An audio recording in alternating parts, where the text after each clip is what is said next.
Chapter number 9, Supply. Supply refers to quantity of a commodity that a firm is willing and able to offer for sale at a given price during a given period of time. Supply का मतलब क्या होता है? जब हम supply word use करते हैं तो बेसिकली हम एक पर्टिकुलर क्वांटिटी की बात कर रहे हैं किसी भी प्रोडक्ट या कमोडिटी की, जो एक फर्म विलिंग भी है और एबल भी है सेल करने के लिए मार्केट में eight a particular period of time पे, मतलब एक टाइम पीरियड के अंदर अंदर एट अ गिवन प्राइस, जो भी प्राइस मार्केट में चल रहे हैं उस प्राइस पे। बेसिकली यहाँ पे विलिंगनेस और एबल दोनों ही इम्पॉर्टेंट वर्ड है। अगर कोई फर्म विलिंग है कि हाँ वो पर्टिकुलर मंथ में 1000 यूनिट सप्लाई करेगी मार्केट में अपने प्रोडक्ट की, बट किसी भी तरीके से वो कैपेबल नहीं है कि वो उतना प्रोडक्शन कर पाए, इन दैट केस उसकी विलिंगनेस सप्लाई में कन्वर्ट नहीं हो पाएगी। That's why it is important कि फर्म विलिंग भी हो और एबल भी हो, तभी वो अपने प्रोडक्ट को सप्लाई कर पाएगी मार्केट में। ना बेसिकली सप्लाई को हम दो पार्ट में डिवाइड कर सकते हैं, that is individual supply and market supply. Individual supply का मतलब क्या होगा? Quantity of a commodity that an individual firm is willing and able to offer for sale. एक इंडिविजुअल फर्म जो भी सप्लाई करेगी अपने प्रोडक्ट की, उसको हम क्या बोलेंगे? It's a individual supply. जब हम मार्केट सप्लाई की बात करते हैं तो बेसिकली हम सभी फर्म्स की जितने भी जो भी वो प्रोडक्ट बेचना चाह रहे हैं मार्केट में, सबकी सप्लाई को एड ऑन करके एक साथ स्टडी करते हैं, तो उससे हम क्या बोलेंगे? It's a market supply. ना नॉर्मली क्या होता है, सप्लाई और स्टॉक ये दोनों वर्ड एक ही जैसे समझे जाते हैं, बट दोनों में डिफरेंस होता है। सप्लाई क्या होता है वो अभी हमने डिस्कस किया, अब बात करते हैं स्टॉक की। Stock refers to total quantity of a particular commodity that is available with the firm at a particular point of time. सबसे पहली चीज़, स्टॉक को एक पर्टिकुलर पॉइंट ऑफ टाइम पे मेजर किया जाता है, जबकि सप्लाई जो होता है वो पीरियड ऑफ टाइम से रिलेट करता है, मतलब एक टाइम हॉरिजन होता है, एक टाइम पीरियड होता है पर्टिकुलर, जिसके बीच में हम सप्लाई को मेजर करते हैं। लेकिन जब हम स्टॉक की बात करते हैं तो एक पॉइंट ऑफ टाइम पे हम स्टॉक की बात करते हैं, स्टॉक को मेजर करते हैं। मीनिंग क्या होता है स्टॉक का? टोटल क्वांटिटी पर्टिकुलर कमोडिटी की जो एक फर्म के पास अवेलेबल है। ज़रूरी नहीं है कि कंपनी अपने पूरे स्टॉक को सप्लाई में कन्वर्ट करे, इसलिए हमेशा स्टॉक जो होता है वो सप्लाई से ज़्यादा ही होता है।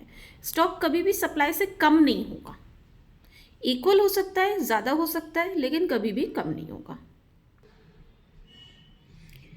Now we will discuss the determinants of supply, और we can say that determinants of individual supply.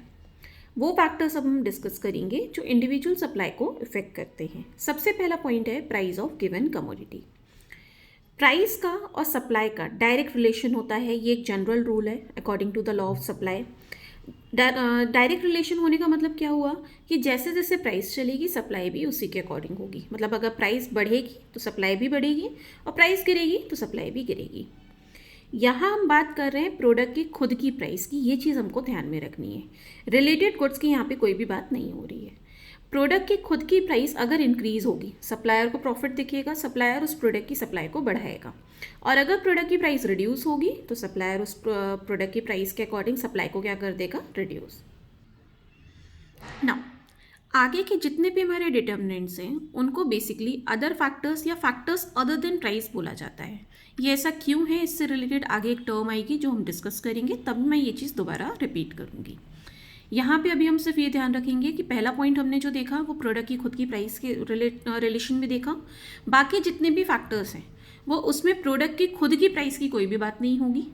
किसी रिलेटेड प्रोडक्ट की प्राइस की बात कर सकते हैं, लेकिन प्रोडक्ट की खुद की प्राइस की बात नहीं करेंगे हम। दैट्स वाई बाकी जितने भी फैक्टर्स हैं उनको हम किस में कंसिडर करेंगे? अदर फैक्टर्स में या फैक्टर अदर देन प्राइस में। सेकेंड पॉइंट है हमारा price of other goods. Basically company के पास जितने भी रिसोर्सेज अवेलेबल होते हैं प्रोडक्शन के लिए, हर रिसोर्स का ऑल्टरनेटिव यूज़ होता है। जब भी किसी दूसरे कंपनी अगर कई तरह के प्रोडक्ट बना रही है और किसी दूसरे प्रोडक्ट की प्राइस में कोई चेंज आता है, लाइक से फॉर एग्जांपल यहाँ हमें एग्जांपल दिया हुआ है कि एक फार्मर है, वो वीट और राइस दोनों चीज़ें प्रोड्यूस कर रहा है। अब जैसे वीट की प्राइस इंक्रीज़ होती है मार्केट में, फार्मर को क्या दिखेगा कि वीट में प्रॉफिट है, उसके पास कल्टीवेशन के जितने मीन्स होंगे, एग्रीकल्चर से रिलेटेड उसके पास जो भी इक्विपमेंट्स होंगे, रिसोर्सेज होंगे, वो ऑटोमेटिकली वो क्या करेगा? राइस से ज़्यादा उनको किस में यूज़ करने की कोशिश करेगा? वीट में। मतलब वो अपने ज़्यादा रिसोर्सेज किस में शिफ्ट कर देगा? वीट में शिफ्ट कर देगा। सो ऑटोमेटिकली जो उसका मेन प्रोडक्ट हुआ राइस, उसका जो सप्लाई है वो क्या हो जाएगा मार्केट में, रिड्यूस। नो डाउट राइस की प्राइस में कोई चेंज नहीं आया है, लेकिन फार्मर राइस के साथ में जो अदर प्रोडक्ट में डील कर रहा है उसकी प्राइस में चेंज आया है, जिसकी वजह से फार्मर ने उस अदर प्रोडक्ट में अपने सारे रिसोर्सेज शिफ्ट कर दिए, जिसकी वजह से उस प्रोडक्ट की डिमांड सप्लाई जो थी वो तो मार्केट में बढ़ गई, लेकिन जो मेन प्रोडक्ट हमने एग्जाम्पल में लिया हुआ है हमारा राइस, उसकी सप्लाई क्या हो गई हमारे मार्केट में, reduce. Next point is price of factor of production और price of factor of inputs. Land, labour, material, capital, ये सारी चीज़ें हमारे लिए as a factor of production work करती हैं। इनमें से किसी की प्राइस में भी अगर चेंज आता है, अगर प्राइस से फॉर एग्जांपल इंक्रीज़ होती है, तो ऑटोमेटिकली इनकी प्राइसेस इंक्रीज़ होने की वजह से हमारी कॉस्टिंग इंक्रीज़ हो जाएगी, कॉस्ट ऑफ प्रोडक्शन बढ़ेगा हमारा। जैसे ही कॉस्ट ऑफ प्रोडक्शन बढ़ेगा तो सेम प्रोडक्ट की प्राइस पे भी हमारी जो प्रॉफिटेबिलिटी है वो डिक्रीज़ हो जाएगी, और अगर प्रॉफिटेबिलिटी डिक्रीज़ होगी तो सेलर ऑटोमेटिकली सप्लाई क्या कर देगा, कमोडिटी की पर्टिकुलर टाइम पीरियड के लिए रिड्यूस, जब तक वो अपनी प्रॉफिटेबिलिटी को वापस से गेन नहीं कर लेता।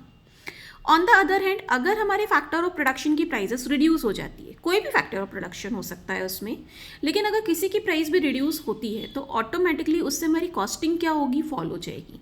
कॉस्ट ऑफ प्रोडक्शन कम होगा तो प्रोडक्ट की प्राइस में हालांकि कोई चेंज नहीं आया है, लेकिन फिर भी कॉस्टिंग कम होने की वजह से हमारा प्रॉफिट मार्जिन क्या होगा, बढ़ जाएगा। प्रॉफिट मार्जिन बढ़ेगा तो सेलर ज़्यादा से ज़्यादा सप्लाई करेगा प्रोडक्ट को। Next point is state of technology.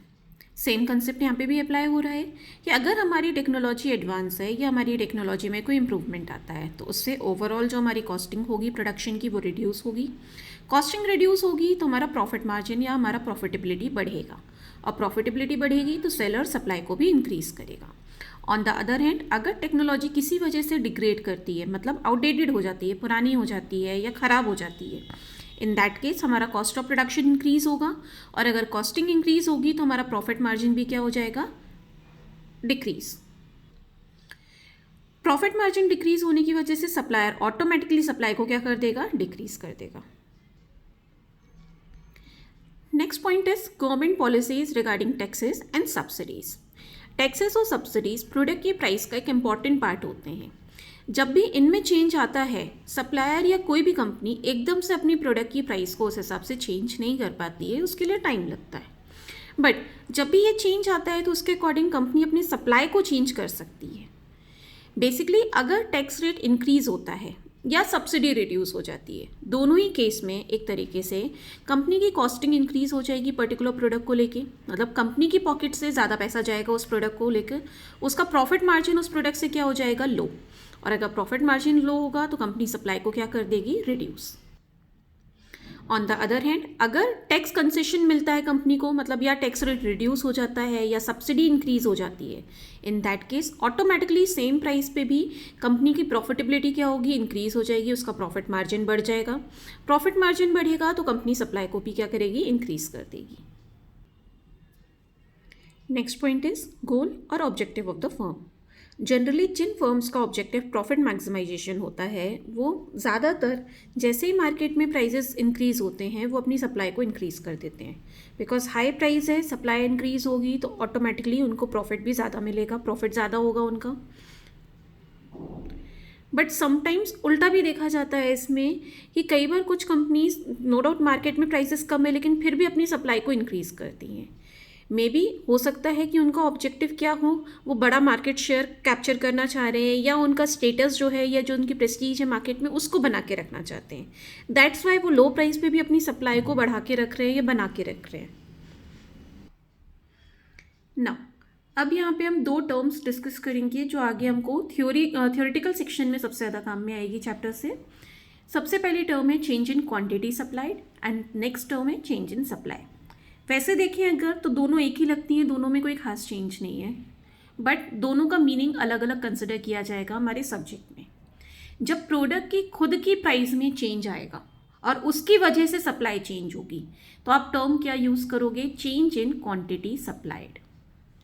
बाकी जितने भी अदर फैक्टर्स हमने पढ़े पॉइंट नंबर 2 से लेके पॉइंट नंबर 6 तक, अदर फैक्टर्स या फैक्टर अदर देन प्राइस की हेडिंग के नीचे, उनमें से किसी भी फैक्टर में कोई भी चेंज आता है तो हमें टर्म क्या यूज़ करनी है, change in supply.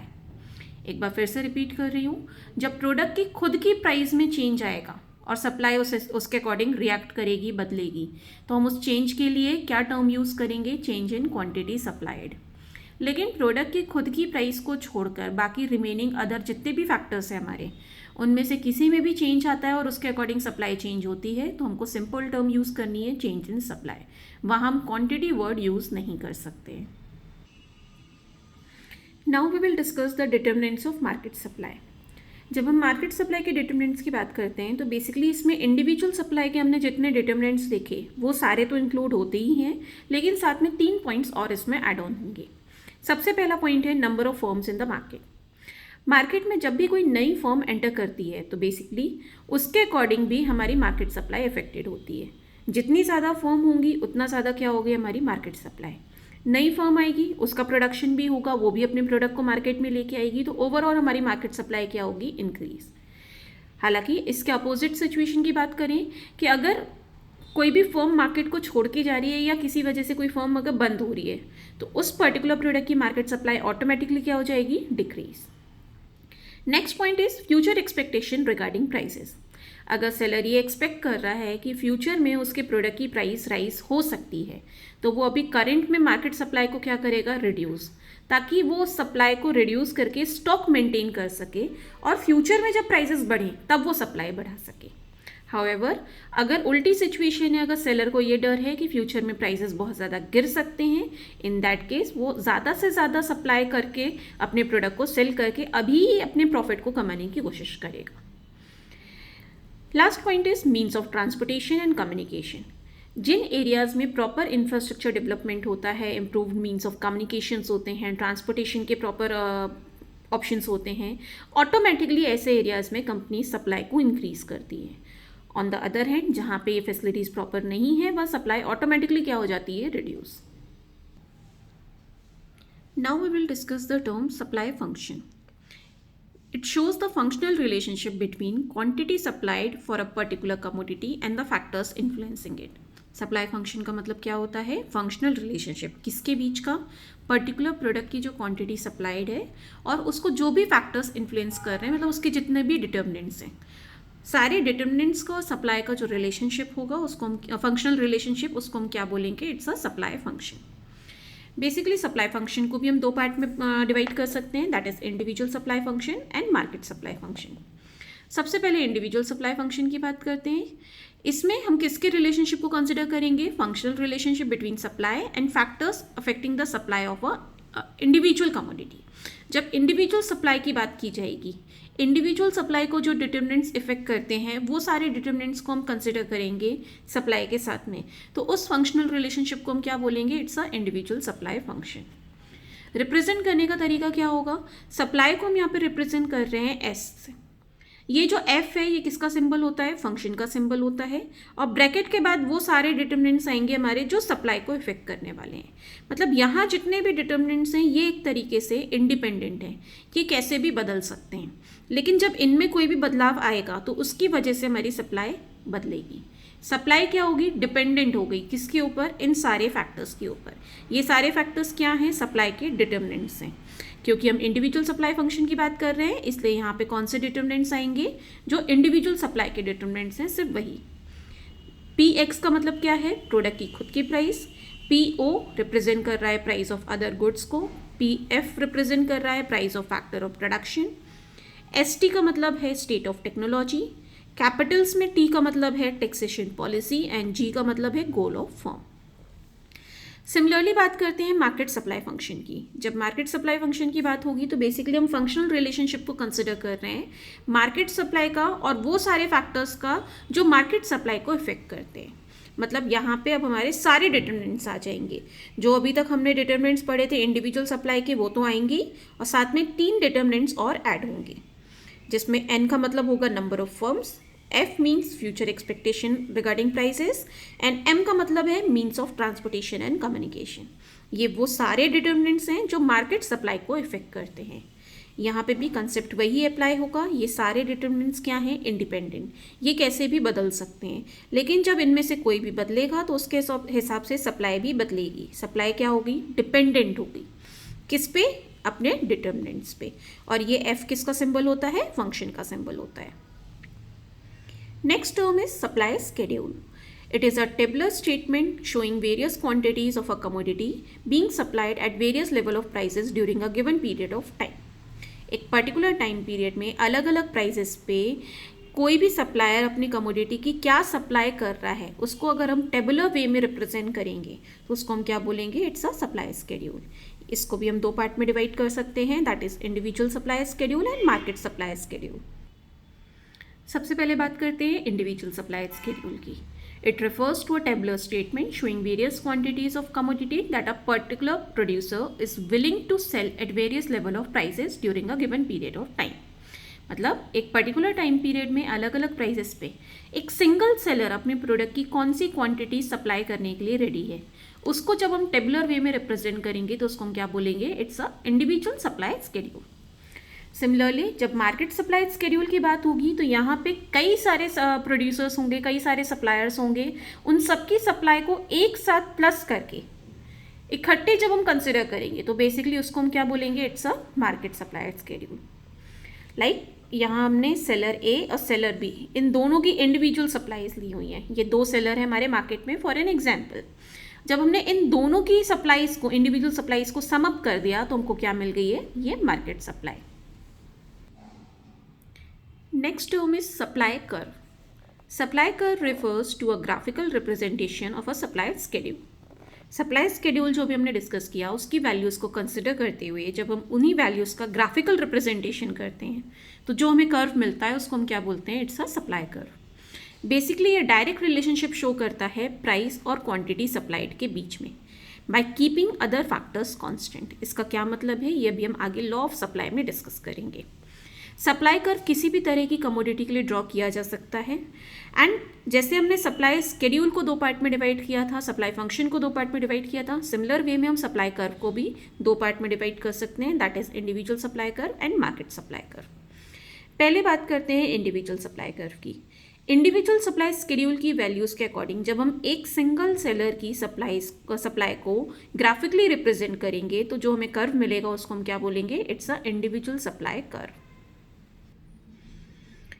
Supply curve जो होता है वो अपवर्ड स्लोपिंग होता है, मतलब नीचे से ऊपर की तरफ बनता है. ऐसा क्यों होता है, बिकॉज प्राइस और क्वांटिटी सप्लाइड का पॉजिटिव रिलेशन होता है, डायरेक्ट रिलेशन. मतलब जैसे जैसे प्राइस बढ़ती है सप्लाई भी बढ़ती है. इसलिए हमको जो सप्लाई कर्व के पॉइंट्स मिलते हैं वो कैसे मिलते हैं, नीचे से ऊपर की तरफ इस डायरेक्शन में. दैट्स वाई सप्लाई कर्व का जो स्लोप होता है वो कैसा होता है, अपवर्ड डायरेक्शन में पॉजिटिवली स्लोप्ड होता है ये. सिमिलरली जब हम मार्केट सप्लाई कर्व की बात करते हैं तो बेसिकली हम मार्केट सप्लाई स्केड्यूल की वैल्यूज़ के अकॉर्डिंग उन वैल्यूज़ का ग्राफिकल रिप्रेजेंटेशन करते हैं. तो जो हमें कर्व मिलता है उसको हम क्या बोलते हैं, it's a market supply curve. जैसे इंडिविजुअल सप्लाई स्केड्यूल की वैल्यूज़ को सम अप करने से हमें मार्केट सप्लाई स्केड्यूल की वैल्यूज़ मिलती हैं, उसी तरीके से ग्राफिकल रिप्रेजेंटेशन में हम ऐसा बोल सकते हैं कि जब हम इंडिविजुअल सप्लाई कर्व को हॉरिजॉन्टल वे में समेशन करेंगे, उसको सम करेंगे तो हमें जो वैल्यूज़ मिलेंगी या जो पॉइंट्स मिलेंगे वो किसके मिलेंगे, मार्केट सप्लाई कर्व के.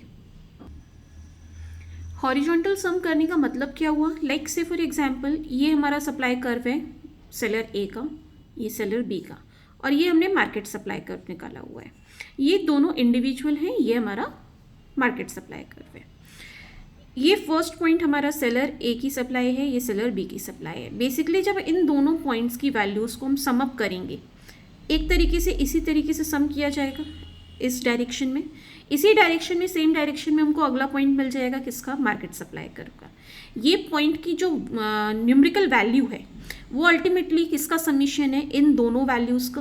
दैट्स वाई हम ऐसा बोल रहे हैं कि जब हम इंडिविजुअल सप्लाई कर्व्स को हॉरिजॉन्टली समीशन में लेकर आएंगे तो हमको क्या मिलेगा, market supply curve. Apart from that market supply curve जो होता है वो फ्लैटर होता है और इंडिविजुअल सप्लाई कर्व्स जो होते हैं वो कैसे होते हैं, स्टीपर. मतलब इंडिविजुअल सप्लाई कर्व्स जो बनेंगे हमारे वो थोड़े से खड़े हुए बनेंगे. Apart from that market supply curve जो होगा वो फ्लैटर होगा, मतलब ज़्यादा से ज़्यादा वो एक्स एक्सिस की तरफ झुका हुआ बनेगा, लेटा हुआ सा बनेगा थोड़ा. ऐसा क्यों है, बिकॉज इंडिविजुअल सप्लाई कर्व में एक इंडिविजुअल सेलर की सप्लाई का रिएक्शन होता है due to change in prices. लेकिन जब हम मार्केट सप्लाई कर्व की बात करते हैं तो इसमें कई सारे सेलर्स के जो सप्लाई का चेंज होता है वो एक साथ जुड़ जाता है, कई सारे सेलर्स की सप्लाई जो होती है उसका इफेक्ट हम इसमें शो कर रहे होते हैं, जिसकी वजह से ये ज़्यादा फ्लैटर बनता है। और ये सारे कैसे बनते हैं इंडिविजुअल वाले हमारे stick. Next point is slope of supply curve. So slope of supply curve का मतलब होता है change in price divided by change in quantity, that is delta P divided by delta Q. इससे जो वैल्यू मिलती है हमको उसको हम क्या कंसिडर करते हैं, slope of supply curve. Because price और सप्लाई का डायरेक्ट रिलेशन होता है, इसलिए सप्लाई कर्व कैसा, सप्लाई कर्व की जो स्लोप होती है वो कैसी होती है, अपवर्ड होती है, पॉजिटिव होती है। मतलब अगर प्राइस का चेंज पॉजिटिव है तो क्वांटिटी का भी पॉजिटिव होगा, प्राइस का चेंज नेगेटिव है तो क्वांटिटी का भी नेगेटिव होगा। दोनों माइनस में होंगे तो भी आंसर जो आएगा हमारा वो तो पॉजिटिव ही आएगा। दैट्स में हम क्या बोलते हैं कि सप्लाई कर्व का स्लोप कैसा होता है, अपवर्ड पॉजिटिव, बिकॉज प्राइस और क्वांटिटी का रिलेशनशिप कैसा है, डायरेक्ट रिलेशन है। And also slope of supply curve measure the flatness और steepness of the supply curve. Supply curve हमारा फ्लैटर बनेगा या स्टीपर बनेगा, ये भी हम स्लोप ऑफ सप्लाई कर्व के अकॉर्डिंग मेजर कर सकते हैं।